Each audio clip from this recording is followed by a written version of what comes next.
I'm Kieron Banerji, and welcome to The Hardest Part. This is the show where we go inside the most difficult songs artists have ever written.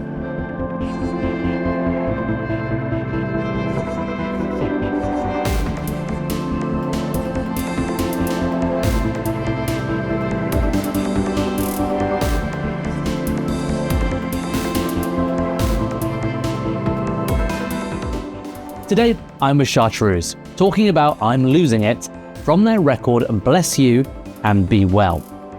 The singer, Hattie, the song began when she found out that she needed surgery at 29, an operation that meant relearning how to walk. She told me about the month of waiting, waking up every day thinking about it, worrying about recovery, and about becoming a burden on the people around her. Writing the song, she said, helped her understand those feelings and even made her feel ready for what was coming. The band didn't overanalyze those feelings. Hattie brought in a small demo, an acoustic guitar changed the shape of it, and together they built the song through instinct, tape loops, and experiments that sounded technical but felt human. I joined them backstage at Bush Hall to talk about all of this, and they recorded a special acoustic version in their dressing room just for this show, which you'll hear in just a moment. But first, here's my conversation with Chartreuse. It's called I'm Losing It, and it was written, I had to have an operation last December, which has basically meant that I've had to relearn how to walk, which has been a bit crazy. And this song is about when I found out I was going to have that done, and the sort of, how worried I was about the operation anyway, and then how worried I was about the sort of burden that was going to put on other people, looking after me, and it was a bit of a mental time. So I wrote this song about it to try and make sense of my feelings about it. I've had the operation and I wasn't a burden of any kind. It was just my own perception. But obviously the feeling at the time is that could be the reality. Yeah. So, we've had loads of artists that have spoken about similar things where it's not processing grief as such, but songwriting as therapy in a way. So, take us back to that moment when you had that realization and these thoughts running through your head. Let's go to the origins of the song and where it began. Yeah, I think I felt like I had to write the song because I was turning myself inside out about, obviously I hadn't had the operation yet, knew what was coming, I'd been told what was going to happen, but I had no idea sort of the extent of it. It was a huge build-up as well. It was a massive build, I found out in the May and then I wasn't having it till December. So it was all those months of just ruminating over it and not really understanding how hard the recovery was going to be or anything like that. And the recovery has actually been way harder than I ever thought it was going to be, way longer than I thought it was going to be. I was just turning myself inside out and felt like I was losing my mind because I just couldn't stop thinking about it. Every time I woke up I would think about it, or it was just constant. And then as soon as we sort of wrote this song, it definitely made me understand it a bit more. And I was I can write down how I feel. And then I almost felt ready for it, which was really good. I can't afford this change of weather. Sun cracks and backs up all together. I feel a knife straight through my thigh, but only I can see it. Fortunate enough to reach, but no luck or exit.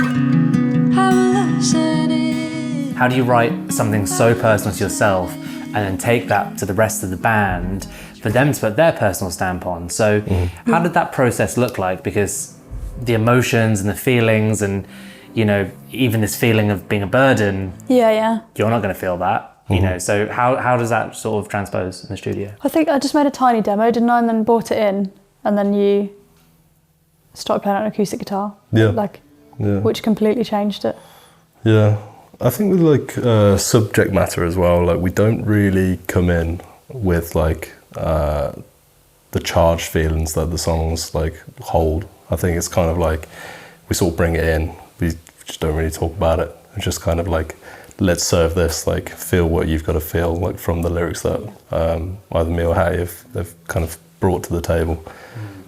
Which is actually it's easier because you, as you said, you can put your own sort of stamp on it without kind of like beating around the bush or being like too careful. Like you are like a part of the song then. Like, that you're not trying to fit into someone else's feelings, are you? You're literally just like serving the song. And so I think that is a helpful thing that we do, you know. Definitely. It's really interesting, actually. I think sometimes when that process comes to play, I was interviewing a band a few weeks ago, and it was about, and obviously it's a very different situation, but it was about a breakup. Yeah. And it was so personal to her, and I don't think the rest of the band like had fully appreciated sort of how important that relationship or that breakup was to her. And the song then took this like double-edged sword where it was like, this is heartbreaking for me, this is how I feel, this is how it's changed me as a songwriter. And then they're kind of like, as your friend, this is what we think. And like each verse kind of like played against each other. And I just find that really interesting. That's cool. So, you know, obviously, like you said, the subject matter of your songs isn't always, you know, something like this or something so personal. So how does a Chartreuse song normally come to play? We've kind of figured out that it's like three ways. Like either you bring something in, I bring something in, or we just make something together. And then we kind of, I never really help you with lyrics, but sometimes you help with me with lyrics. Like if we kind of have something, we make something in the room together, and then we're kind of like, you know, just jamming or making shit up off on the spot. Like then we kind of collaborate together. But yeah, that is like literally the three ways that we do things now. Like it's never really gone outside of that. No, it definitely, and it makes sense. Like that's how it works the best, I think. Just being like a bit free with it. There's no like, I think it's good not having a set way, because then it's, you're not like restricting yourself, you're giving yourself more options. So. And Hattie, she writes like, I mean, you're in the room, you write. The cat's mother? Yeah, the cat's mother. She writes like so quickly, where I kind of ruminate like on lyrics a little bit more. Like you'll write it in one session, you'll get it done. And it's kind of like, it's not going to change now, this is it. And I respect that, but like, I'll be a bit lazy with it. I'll write like a couple of lines, and then a year later I'll finish it. You know? Like, so I guess that's the big difference between the two songwriters. Yeah, but again, like that's why it makes it interesting. I think it's like you never really know what's going to come out. I unravel the scale of what's common. I'm losing it. I'm losing it.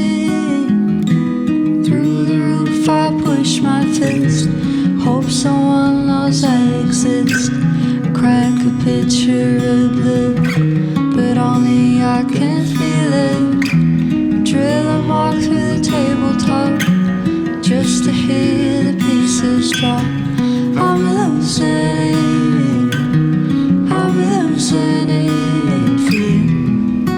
I tried for you, I'm tired.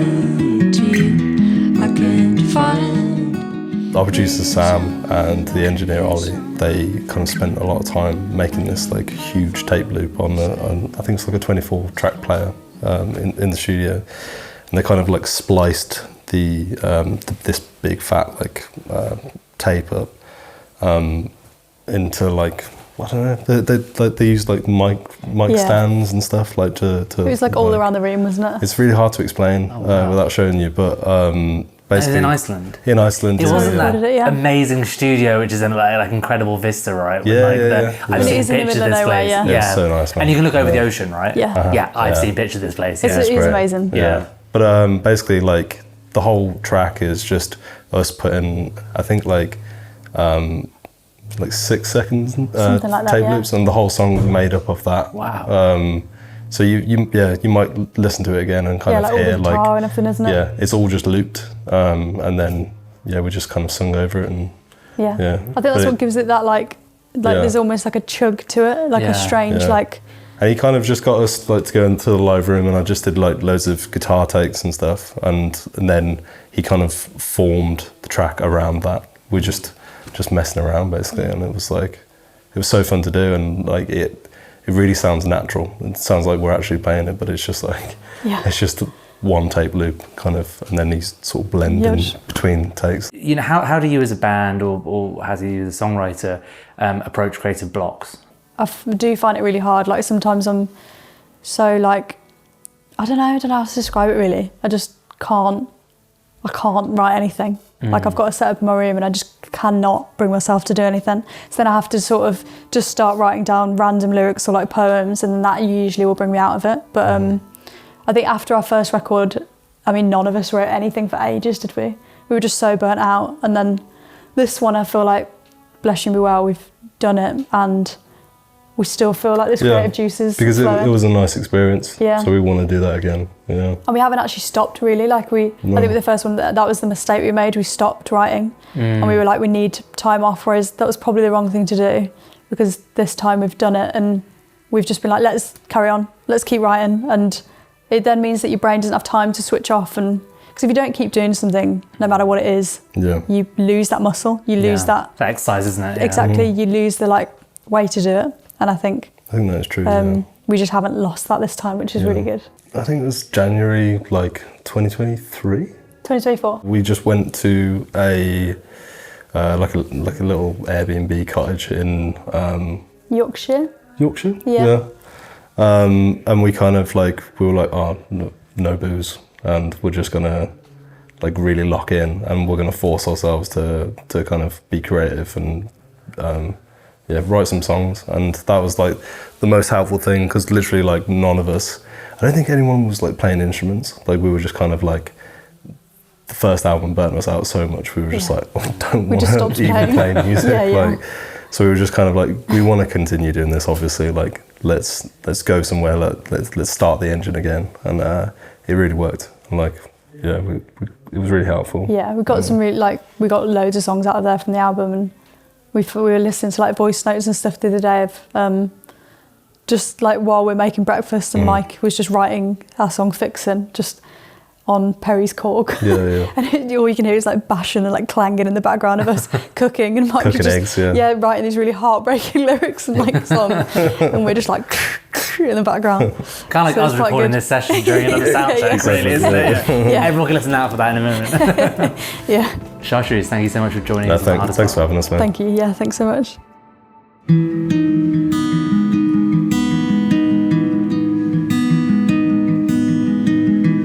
I can't afford this change of weather. Sun cracks and backs up all together. I feel a knife straight through my thigh, but only I can see it. Fortunate enough to reach, but no luck or exit. I'm losing it. I'm losing it for you. I tried for you. I'm tied to you. I can't find reasoning or peace of mind for me. I unravel the scale of what's coming. I'm losing it. I'm losing it. Through the roof I push my fist. Hope someone knows I exist. Crack a picture of blue, but only I can feel it. Drill a mark through the tabletop, just to hear the pieces drop. I'm losing it. I'm losing it for you. I tried for you. I'm tied to you. I can't find reason or peace of mind for me. I unravel the scale of what's coming. I'm losing it. I'm losing it for you. I tried for you. I'm tied for me. I unravel the scale of what's coming for you. I tried for you. I'm tied for me. I unravel the scale of what's coming.